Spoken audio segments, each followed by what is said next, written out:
Hello बच्चों, आज हम जानेंगे जंगल में पपीते का पेड़ और भालू की कहानी। तो स्टार्ट करते हैं। एक घने जंगल में बहुत बड़ा तालाब था। उस तालाब का पानी बहुत मीठा था और गर्मी में भी वह पानी खत्म नहीं होता था। इसलिए जंगल के सारे जानवर वह मीठा मीठा और ठंडा ठंडा पानी पीने आया करते थे। उस तालाब के किनारे से एक बहुत बड़ा पपीते का झाड़ था।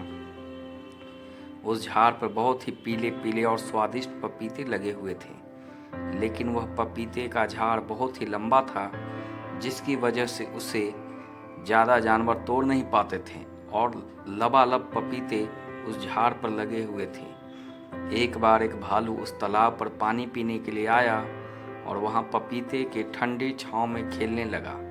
तो अचानक वहाँ पर पानी में एक बड़ा पका हुआ पपीता गिरा और धड़ाम से आवाज़ आई। भालू धड़ाम आवाज़ सुनकर डर गया और भागने लगा। भागते भागते उसे खरगोश मिला। खरगोश ने पूछा, क्या हुआ भाई? भालू ने कहा, भागो, धड़ाम आ रहा है। यह सुनकर खरगोश भी उसके साथ भागने लगा।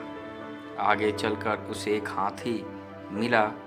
हाथी ने कहा, क्यों भाग रहे हो? तो भालू ने कहा, भागो, धड़ाम आ रहा है। भागते भागते हाथी को एक लोमड़ी मिली। लोमड़ी ने कहा, क्यों भाग रहे हो? हाथी ने कहा, भागो, धड़ाम आ रहा है। लोमड़ी भी जोर से भागने लगी। भागते भागते उसे एक शेर मिला। शेर ने कहा, क्या हुआ?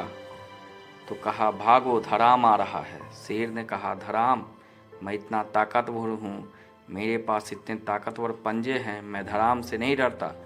बताओ धड़ाम कहाँ है?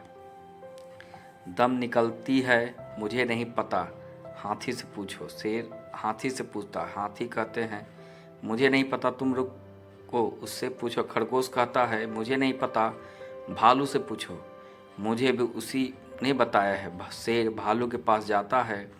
भालू कहता, मैं तालाब के पास खेल रहा था, मुझे वहाँ पर धड़ाम करके आवाज़ सुनाई दी।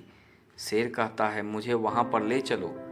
भालू और सारे जानवर शेर के साथ तालाब पर पहुँचे और वहाँ पहुँचते ही एक और पपीता धड़ाम से तालाब में गिर जाता है। शेर कहता है, अरे यह तो पपीते के गिरने की आवाज़ है जो धड़ाम आ रही है। भालू कहते हैं, हाँ, आवाज़ होगी जिसे सुनकर मैं डर गया। कहानी से हमें यही सीख मिलती है कि हमें किसी की भी बातों पर या सुनी सुनाई बात पर भरोसा नहीं करना चाहिए, जब तक कि हम उस बात की अच्छी तरह छानबीन ना कर लें।